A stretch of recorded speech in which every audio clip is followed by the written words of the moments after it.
อยู่โคกมาติมติมโคกนี่วันนี้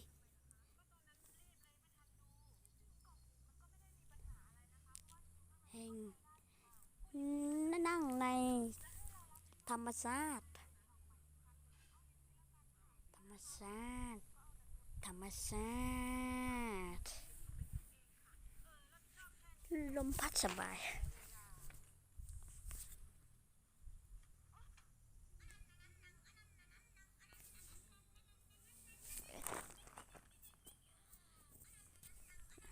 ฟังนะฟังแล้วก็ไม่รู้ทำ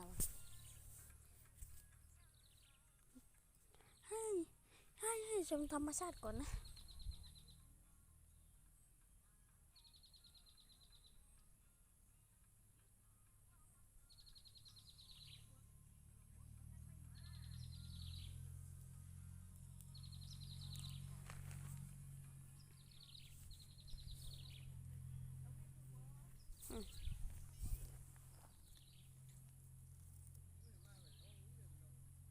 ผมทำคลิปครั้งแรกใช่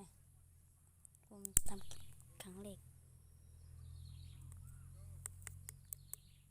ไงแกกำลังทำโค้ก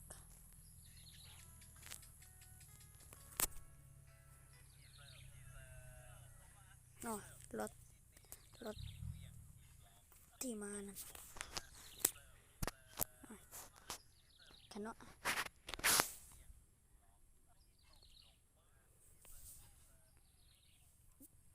ต้นปาล์ม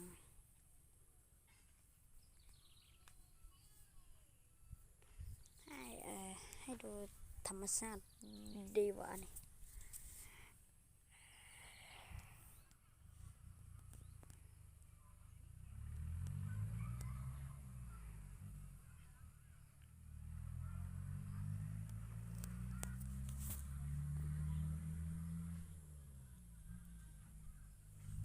ธรรมชาติที่เห็นสวยงามแล้วก็มีล่างไม้อันหนึ่งแล้วก็ล่างไม้อีกกันก็ทิ้ง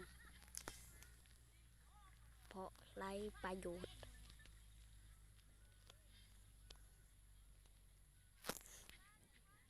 ธรรมชาติอันแสนสวยงาม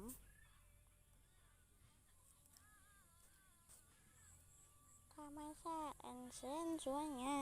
มท้องฟ้าสดใส